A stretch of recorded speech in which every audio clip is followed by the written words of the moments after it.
Good evening, ladies and gentlemen. Welcome to historic Carnegie Hall at 7th Avenue and 57th Street, right in the heart of New York City.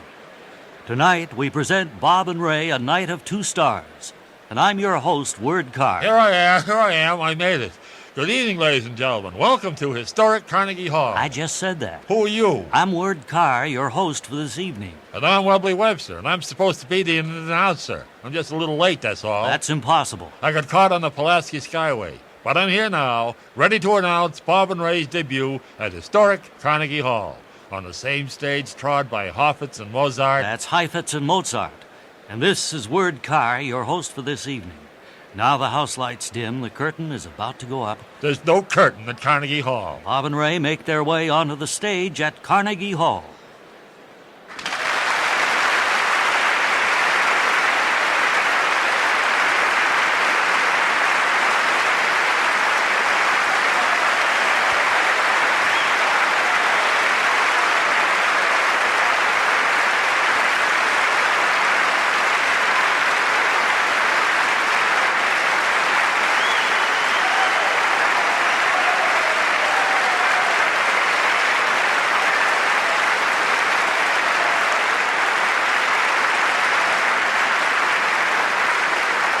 Well, we have good news tonight.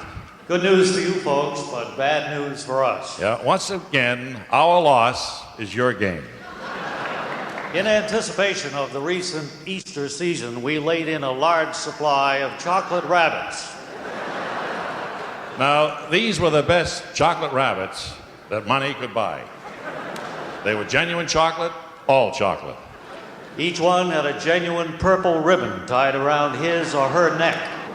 But due to the carelessness of one of our alert uniformed attendants, these chocolate rabbits were stored next to the steam pipes in our overstocked surplus warehouse. So that's why we're able to offer tonight, at ridiculously low prices, 20 gross, genuine, laughably edible, all chocolate Wobblies. Now, these chocolate Wobblies are suitable for any season, actually, and the kiddies will get a lot of fun out of trying to guess what they're supposed to represent. Well, some of the more imaginative youngsters will see dinosaurs, anteaters, and wombats.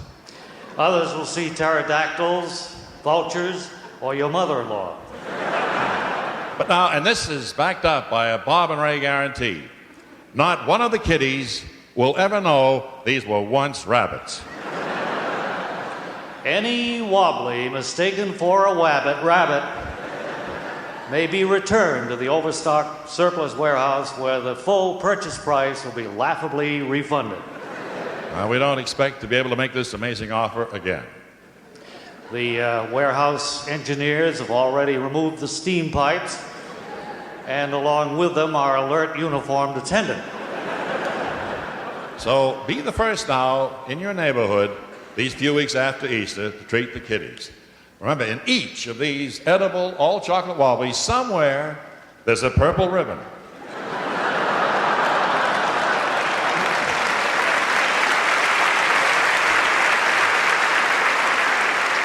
And that, of course, will give the little nippers an extra bang trying to find it, and also pull out any teeth they've been trying to dislodge.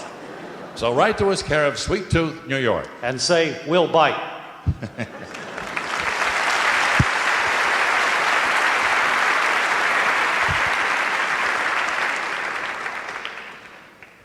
Well, we've taken our cast of assorted characters to a lot of exciting and diverse places over these past many years. Well, we started at the Bellamy's room of the Hotel Somerset in Boston, and then we played the Town Casino in Buffalo, and here in New York City, La Vie en Rose. We performed before the Blue-Haired Ladies of Fort Lauderdale, and we appeared at Ford's Theater in Washington. And let's see, we were in Honolulu and Puerto Rico and Toronto. And in Sweden, King Gustav came down off his throne to try to sell me a used Volvo. Then about 14 years ago, we did a turn on Broadway at the Golden Theater. And that was exciting. But I think this may even be more exciting to appear here on the stage of Carnegie Hall. There's certainly been a lot of memories made here, Ray, over the years. Well, I'll say. So I guess maybe the theme then for tonight's program would be nostalgia. Bring back some of the old characters and people that have been on our program and shows over the years. We're delighted to bring back Mr. Ralph Flinger, Mr. I Know Where They Are. Now, Ralph tracks down the whereabouts of the great and near great who have somehow slipped from the limelight. Well, Ralph? Thank you, Ray. Good evening, nostalgia lovers. Let's get going here. Now, where's the whereabouts of Harlow Freeney, the famous Australian comic? Harlow Freeney was known as the Will Rogers of Melbourne. He used to shear sheep and tell jokes at the same time. He inhaled a good deal of wool over the years. And when he would appear at a theater, he'd spray the audience with lint. But he's entering a sweater factory soon to have the wool removed. Nothing too serious, I hope. No. And in the meantime, he's running a unique smoke shop service. He sells kangaroos with tobacco in their pouches. Okay. How about Chester Cogwell, the developer of the sling chair? He's still sitting in the first one he ever built, unable to get up. You know, years ago, Ralph, there was a marathon dancer by the name of Bessie Farley. Oh, yes. I think she danced for one whole year without stopping. Whatever became of her? I wonder how many people out here remember Bessie Farley. I have no idea. Some do. She married a foot doctor in Chicago. They lived there for a couple of years and then decided they didn't like the place and went on to Lincoln, Nebraska. They're now involved in visual education. They manufacture those little pictures that go in the telescopic eyepieces you can buy. Oh, I've seen those. Here's a tough one. The whereabouts of Louis Gorby, the man responsible for the vent in back of men's jackets. Yeah. Where is he? Well, Louis Gorby claimed, of course, that the idea was his own. He got the idea from looking at theater curtains. And when he did claim it was his own idea, the theater curtain people got pretty upset, and there was a long legal battle that went on for years and years. And who won? The theater curtain people. The court ruled there was too much of a coincidence between Louis Gorby's vent and curtains. I think we have time for just He's now one taking a law course at Clinker University in Toronto. Oh, he could probably use it. We have time for one more, Ralph. This is going to be real tough, I think, for you. The whereabouts of Otto von Romo, the old-time movie director. Movie director, right. He ran into a series of bad breaks back in 1928. He was directing a movie, and the puttees he was wearing became unraveled. He tripped, fell over his megaphone, and knocked out several teeth. Oh, that's too bad.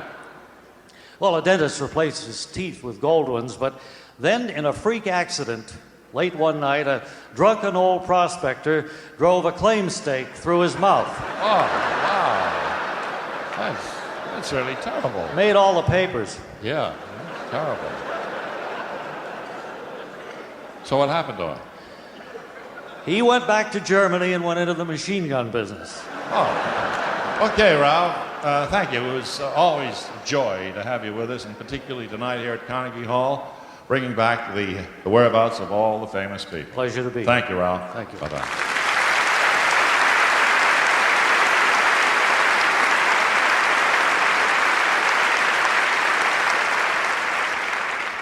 Speaking of memories, recalls to me a very tender moment on one of our radio series some years ago when we reunited a brother and sister who hadn't seen each other for some 65, 67 years.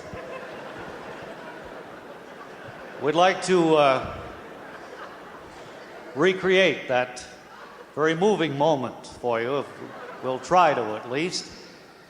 We have flown a lovely 87-year-old Miss Tabitha Whirley from her home out west to meet her brother Frank, whom she hasn't seen in all these years, and we've kept them separated ever since they've been here in the theater.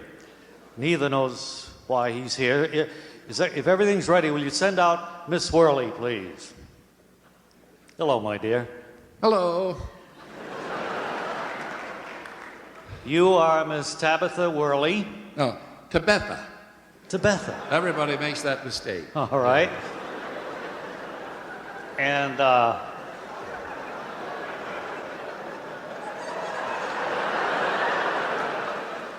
where do you make your home, Miss Whirley? In Bondurant, Wyoming. Oh, beautiful country out that way.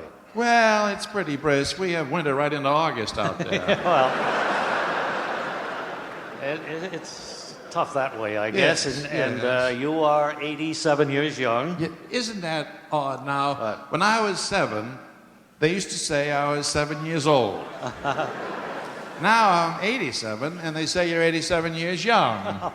Language is so peculiar. It certainly is. That's It is funny. one of those little quirks I get that to laughing about things like that. nobody ever seems to be able to figure out. Do you have any idea at all why you were flown here by our Bob and Ray organization? No, not the foggiest. I really don't. Do you have anybody, Miss Whirley, from your past years that you'd like to see again, that you remember with happiness? It's been so long. I can't think of a soul. No. Anybody in your family that you haven't seen? Well, I don't think I'd know any of them if I fell over them. It's been so long. Miss Whirley, you remember your brother Frank? Oh, sure, of course. Yeah. How long has it been since you saw him? Oh, it must be 70 years since I've 70? seen We Frank. thought Yes. it was only about 67. Uh-huh. All right. Would you send in our next guest, please? Ladies and gentlemen, here comes Mr. Frank Whirley, who hasn't seen his sister, Tabitha, for 70 years. They must have a lot to talk about. What do you want me for? Well, this is your sister, Frank, Where? right here. Oh, hello, Tabitha. Tabitha. Everybody makes that mistake. Well, gosh, you've changed.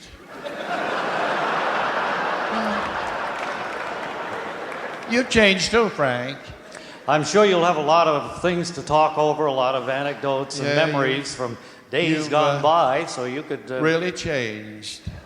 Yeah. You have anything to say to Tabitha and Frank? Well, it's good to see you. Say, I have Yes. a dental appointment, you know, and could I run along? Yeah, you can if... Go ahead, Frank. Nothing worse than toothache. Go on, take off. Very thoughtful, Miss Whirley. Do you Well, have it was good to see you. It was nice to see you, Frank. Keep in touch. anything... Do you have anything to add, Miss Whirley? Well, I think I'll just go out the airport and get a plane home. It's been Okay. very interesting, though. Interesting to talk to you, and good luck to both of you. Hope Is that it? that's it. Goodbye, Frank and Tabitha Whirley. Well, I'll be. So we've made 2 more people a little bit happier tonight. Bye-bye.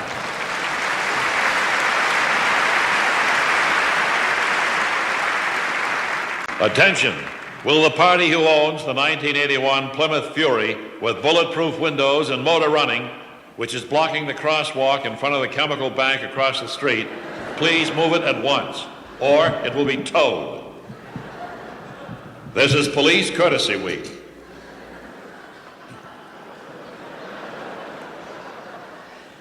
Good evening, fans. This is Biff Burns in the sports room. And we have a particularly appropriate guest with me now, with the Olympics only a few weeks away. He's Big Steve Warbler, and he's the world champion high jumper. And you're going to be hearing a lot from Big Steve. Welcome to the sports room. Well, it's good to be here. I'd like to make one correction, though, Biff. Sure. You said I was the world champion high jumper. Actually, I'm the world champion low jumper. Well, can't be very much difference between the two events. What's your best mark in the low jump? I've jumped 57 feet 8 inches, which is about 50 feet farther than the record high jump. Sounds as if there might be more difference between the two events than... Of course, you and I know what that difference is, but for the benefit of the fans looking in, would you care to explain it? Oh, sure. Well, in high jumping, you stand in a low place and see how high up you can jump. And in low jumping, you stand in a high place and see how far down you can jump.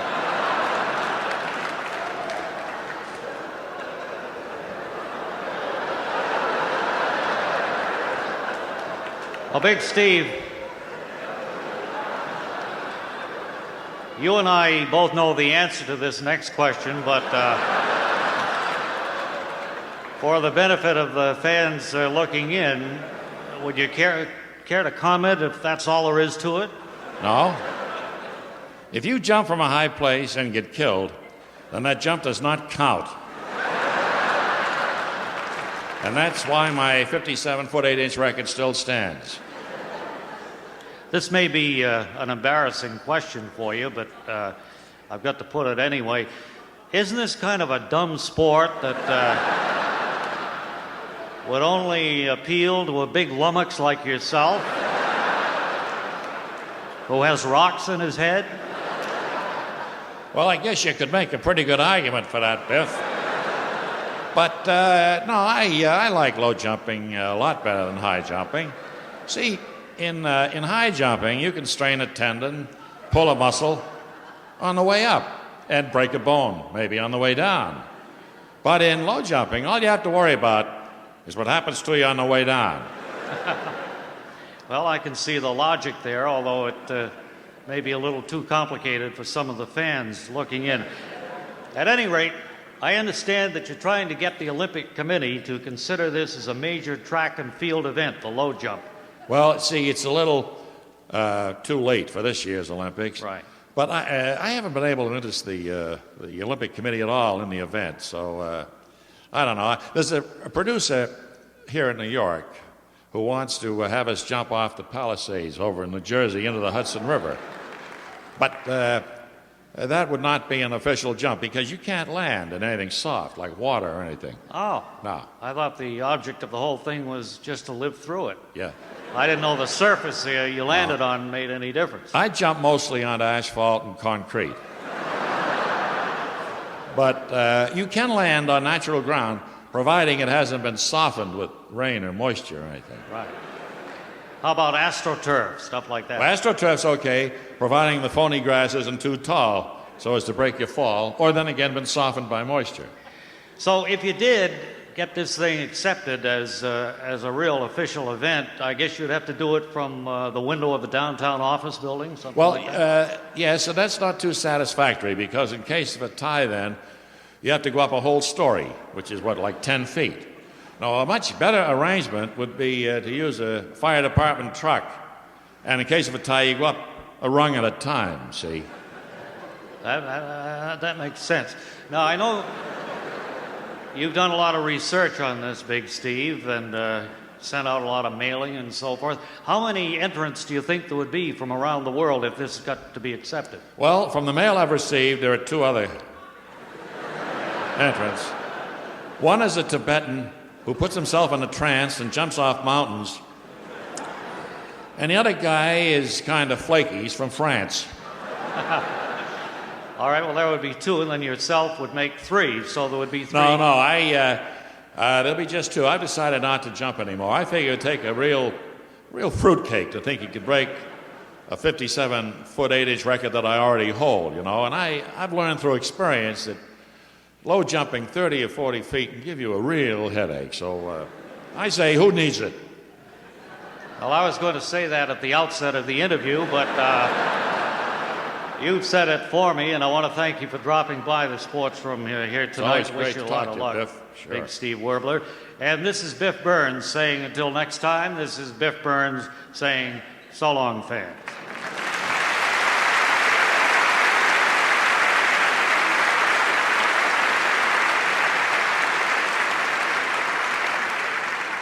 You know, our scouts and assistants are always on the lookout for people who have not achieved the recognition that we feel they rightfully deserve. Somehow they've been passed over for recognition by the passing parade. So we bring them here to a feature called Face in the News. And today we have with us, what's your name again? Clifton Wordlinger. Clifton Wordlinger, and he's a pizza flipper. Clifton, where do you do your flipping? I work at the Circular Restaurant on 42nd Street. Here in New York, right? Here in New York. Are you from New York? No, oddly enough, I'm from Menlo Park, New Jersey. Menlo Park, New Jersey. Isn't that the home of Thomas A. Edison, the wizard of Menlo Park? That's true. Of course, in his earlier years, he wasn't known as a wizard. Well, no, I guess you have to do a lot before you're known as a wizard. Right. That's why you don't see many young wizards around these days.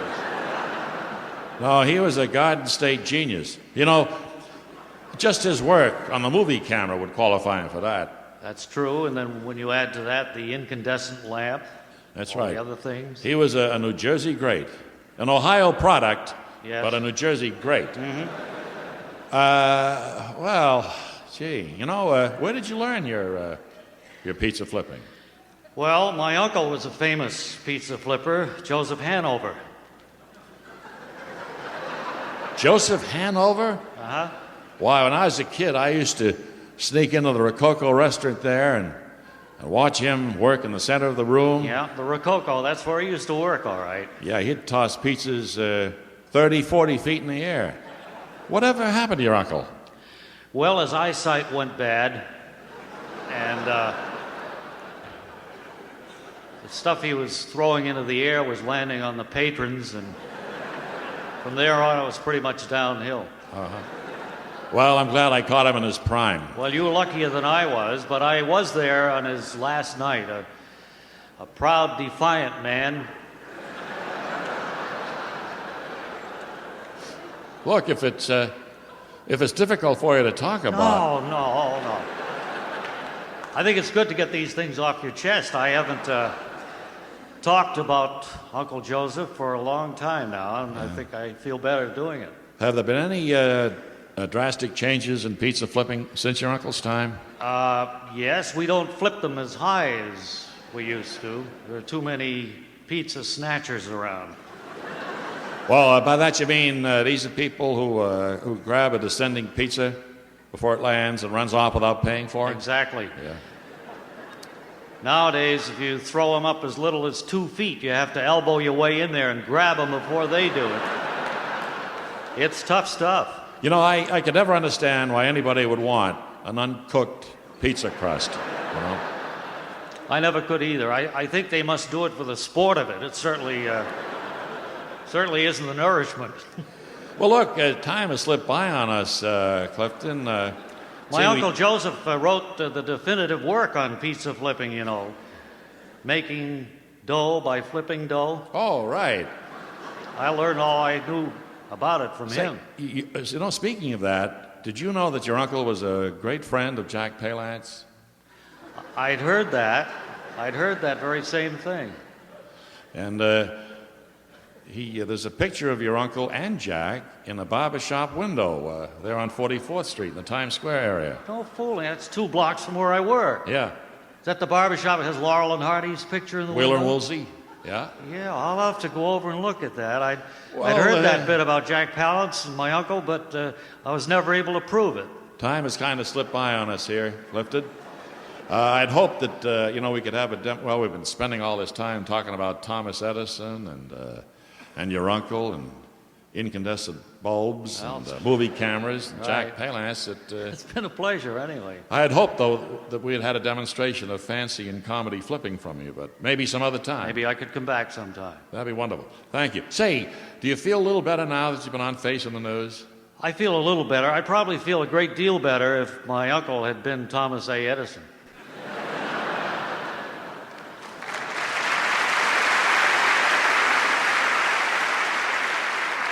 And now, a moment you've all been waiting for, the annual Wickwire Sales Achievement Awards ceremony.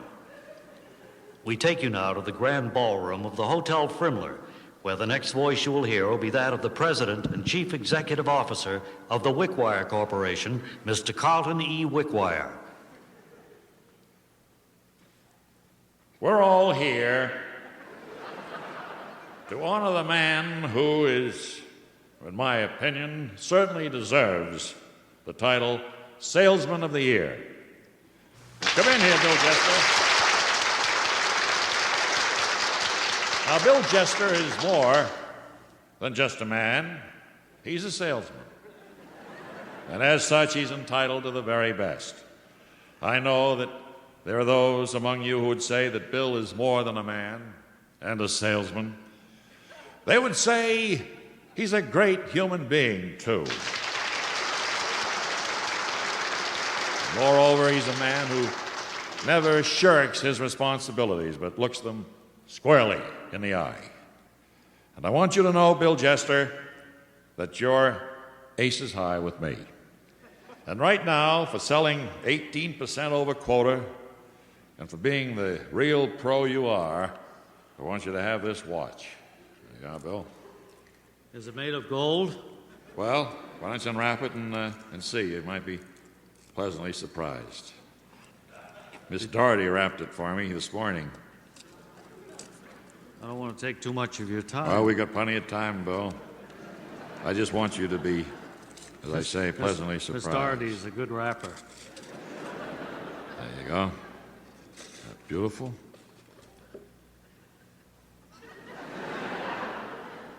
Well, Bill, is it made out of gold? No, I don't think so.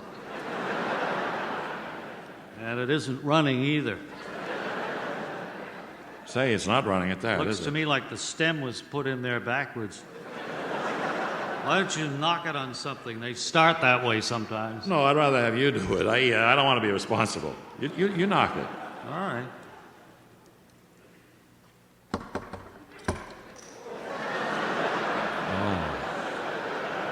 Say, it certainly did fly apart, didn't it? Now that I look at it, I can see there's a picture in the back. It looks like somebody's mother. This isn't a new watch, is it? No, it doesn't look like it, does it? Well, you know what? What? I hope your award ceremony melts in the hot sun. Wait a minute, Bill. We're only kidding. Couldn't you tell we were kidding with you? We like to have fun at these ceremonies. No, what we have for you, really, is this parchment. What is that? And the capital letters are all painted yellow to look like gold. This is suitable for framing, Bill, when you get it home. I want to read it to you. Bill Jester, he's more than just a man. He's a salesman. And as such, he's entitled to the very best. There are those who would say he's more than a man and a salesman. They would say he's a fine human being. Hold it just a minute. Yes. I hope your scroll melts in the hot sun, too.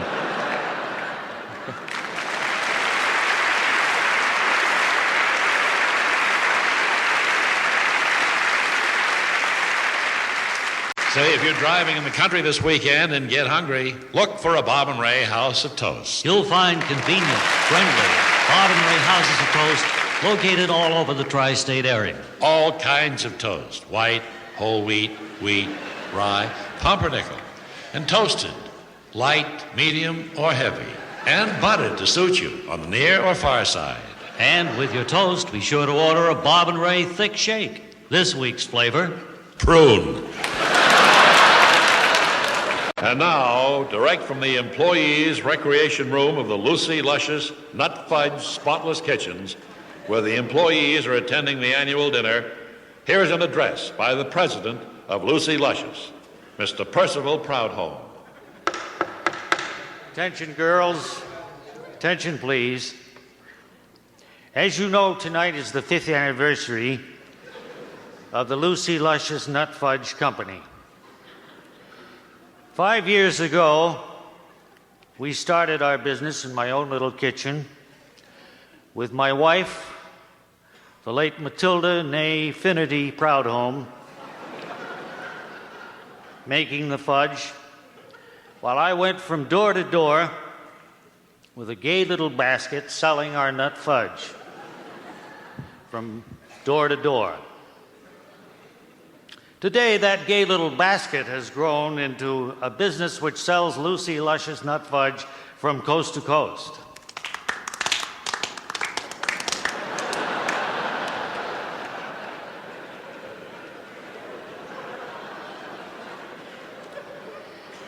We have a personnel of 63 charming young women who are my co-workers. And I like to call you my co-workers rather than employees because you do work with me.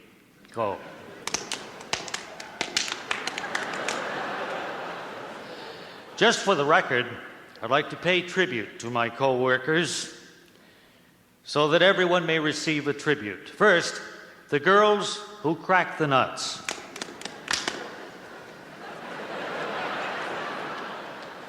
The girls who extract the nuts from the shells.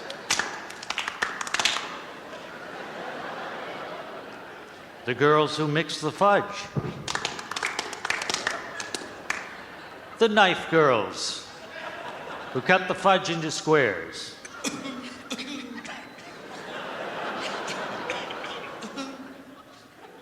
The girls who wrap each individual piece of fudge in waxed paper. And finally, the girls who box the Lucy Luscious nut fudge. Girls, I hope you've enjoyed the cream chicken and peas, the pear salad, and the brick ice cream with Nabisco wafers.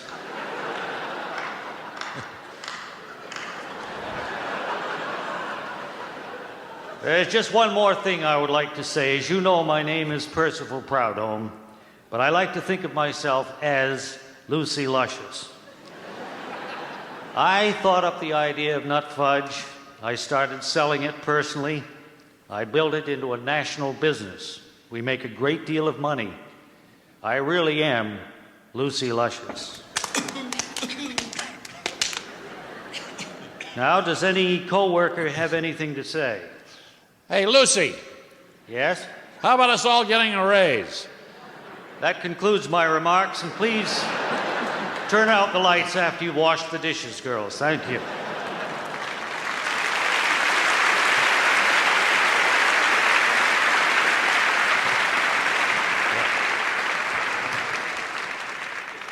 Okay, Wally Ballou is standing by in Napoleon, Ohio, with a report.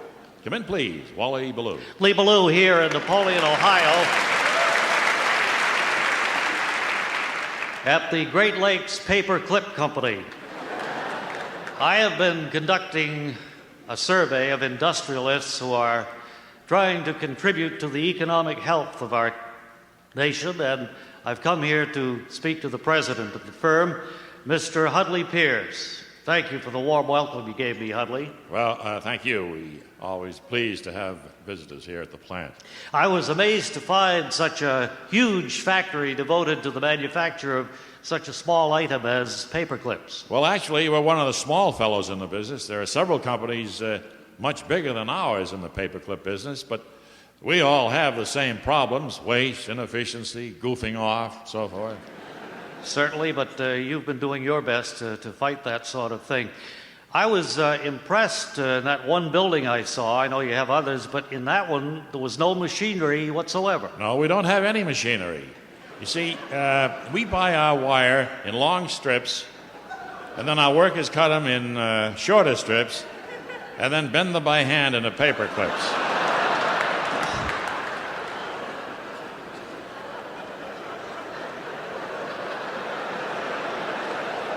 You must have to get a tremendous price for your product if it's handmade like that. No, we're actually holding the line on cost there. We sell a box of 100 for 10 cents. Wow. And here at the factory for 6 cents a box in gross lots. How many boxes can you turn out in, say, a week's time? Well, with all 3 shifts going, we could make, I don't know, 12 boxes. 200 boxes, maybe. And we can clear about $12. I mean, you can run a big operation like I've seen here and only take in $12 a week? Well, we have a low wage structure. You see, here again, we hold the line on costs. Our average worker makes about 14 cents a week. That is ridiculous. How could anybody possibly live on 14 cents a week? We don't pry into the personal lives of our employees, Wally. But as I understand it, our people live in caves on the edge of town, and they forage for food. Well, I noticed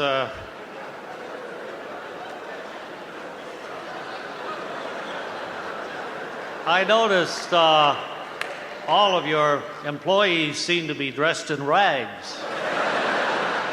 They had little strips of cloth tied around their feet.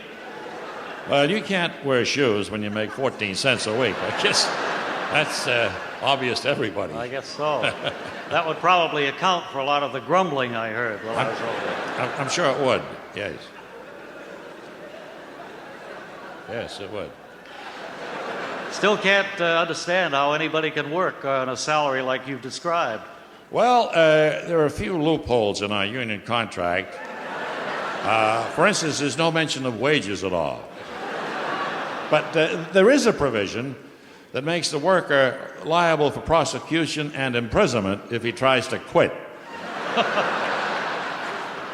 I imagine the union will have that changed the first chance it gets, huh? Well, no, we have what's called a 99-year sweetheart contract.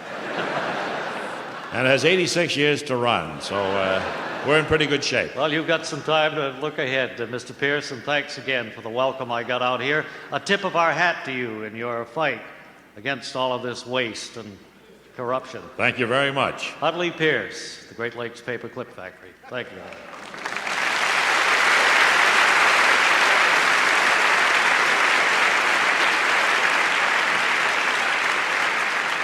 And now, an important message from the makers of Einbinder Flypaper. Friends, despite our rigid quality control system at the Einbinder factory, several thousand rolls of flypaper have been released to the public with stickum that could become defective under certain conditions. If you bought flypaper recently that bears the manufacturer's code number 38293 or 38294, return it to the plant for new stickum at once. And while you're waiting for it to be returned to you, better protect your family by going out and buying some new flypaper. And when you do, be sure you insist on genuine Einbinder, the flypaper you've gradually grown to trust over the course of 3 generations.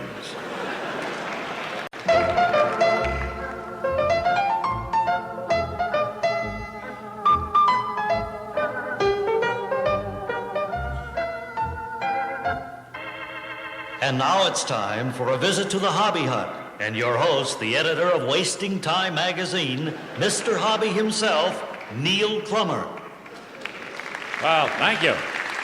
And welcome to the Hobby Hut. And our guest today has a collection that will be the envy of all you hobbyists, I'm sure. His name is Parnell W. Garr. Now, I know that rings a bell with all you collectors of unusually formed vegetables and fruit. Mr. Garr, welcome, and could you tell us about your specimens, please? I'd love to, Neil. My collection consists of odd-shaped fruits and vegetables. I'm forever reading about someone who's grown a Hubbard squash in the shape of an elephant. And when I do, I hop on a plane and get right out there and dicker with them and try to purchase it for my collection. And I assume here that you brought some of your more prized specimens in these paper sacks. That's right. There aren't any commercial albums for collections such as mine. And it does cost a pretty penny to fly around the country picking up this stuff. So I keep it all in 238 paper sacks, such as you see here. And I brought some of the better items with me. Well, I'm sorry that they don't have commercial albums for your type of collection. I know. But I see you all have them neatly labeled, though, as to where you got it, what you paid for it, what's in it. Yes? There's one there that has caught my eye as you were talking. It says, well, what is that one there? Oh, that one I believe is the carrot one. Yes. Yes, that is a cluster of 5 carrots grown from a single seed and joined at the top. I picked that up at a very good price from an old gentleman in Minneapolis. I think it says right on there. Yes, $3.25. Well, that's a good price to pay, for 5 carrots connected at the top, all grown from a single seed. Well, the old man needed the money and he let it go cheap. Of course, it cost me $400 to fly from my home in Florida to Minneapolis, so I've got more tied up in that item than you might think. Well, say, this other one there, it has a cantaloupe in the shape of a dill pickle. I find that fascinating.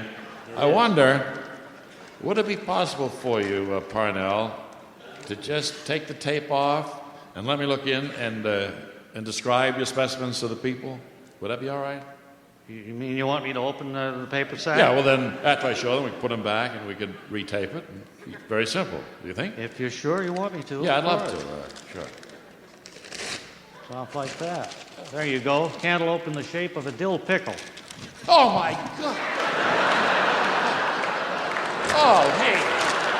Oh, my God. Why, I couldn't understand why you wanted me to open some of this produce is 5 or 6 years old. Oh, God, that's awful. Well, you can't.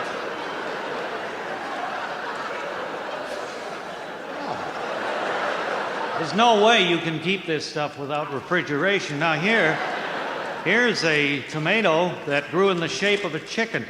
Take a look at this. I'll just tear the top off for you. Well, you can get an idea there. Oh, hey, I got it here. Oh, hey, that's worse. That's older than the other one. This is worse than the other one. Well, it'll tend to do that when it's not kept under refrigeration. Well, I couldn't see why you wanted me to open those anyway. well, Parnell.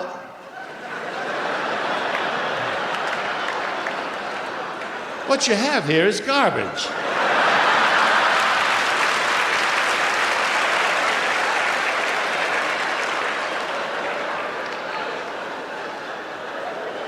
Well, I suppose you could call it that, yes. This is, I remember how it looked when I first got it for my collection. I saw it before it began to decay, and I'll always have that memory, I'm getting a little sick, Could you tape it up, please, again, and put them away? I'll take care of it. I guess this just isn't the sort of a collection to show in front of an audience. I don't think. Do you have any oil of wintergreen back there? This is really serious. Well, Parnell, I guess I want to thank you for coming by at the Hobby Hut. And it's time to say goodbye. And I'd like to invite everybody now to have a good day and find a good hobby. Oh, hey, that's really...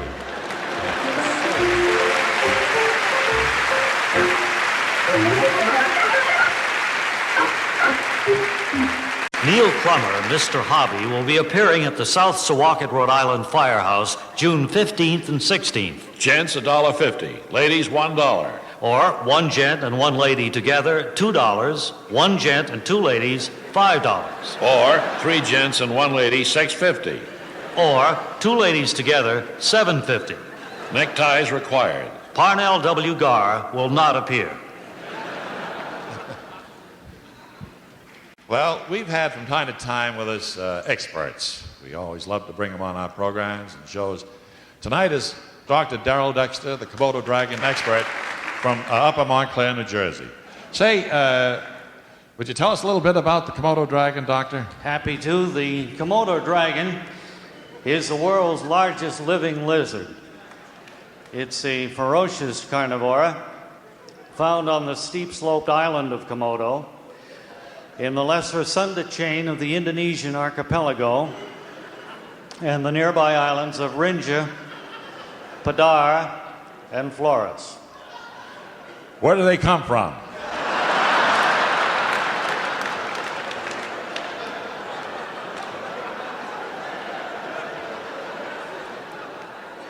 The Komodo Dragon, world's largest living lizard, is found on the island of Komodo in the lesser Sunda chain of the Indonesian archipelago and the nearby islands of Rinja, Padar, and Flores. Now, we have two in this country that were given to us some years ago by the late former premier of Indonesia, Sukarno, and they reside in the National Zoo in Washington. I believe I read somewhere where a foreign potentate gave America some Komodo dragons. Is that true?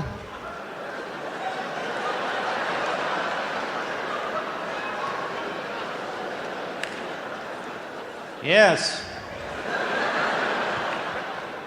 The former premier of Indonesia, Sukarno, gifted our country with two Komodo dragons, world's largest living lizards, and they reside at the National Zoo in Washington. Well, now, if we wanted to take the youngsters to see a Komodo dragon, where would we take the youngsters to see a Komodo dragon?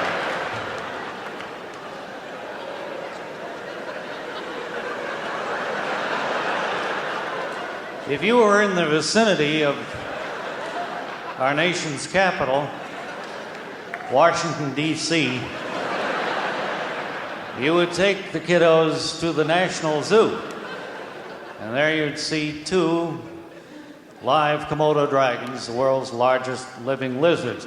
There's a stuffed Komodo dragon in the lobby of the Royal Hotel in Kathmandu, Nepal. Now, they're of the lizard family, aren't they? Yes. They're the world's largest living lizard and a ferocious carnivore. They have red darting tongues which suck in air and take it to their smelling glands in their throats. Now, do they eat other things, these Komodo dragons? Yes, they're ferocious carnivores. In fact, they can gulp down the hindquarters of a deer in one bite. And what about that smelly tongue they have? No, they have a red tongue which brings in air to their smelling glands. Okay, well, I guess that about exhausts the subject, Doctor. I want to thank you for coming by. I know we all know a good deal more now about the Komodo dragon than we did a few moments ago. Do you have a ride home? No, I don't. Well, maybe somebody here in the audience could give you a lift after the Very show. kind of them if they Look, would. why don't you stand over there, okay? Thank you.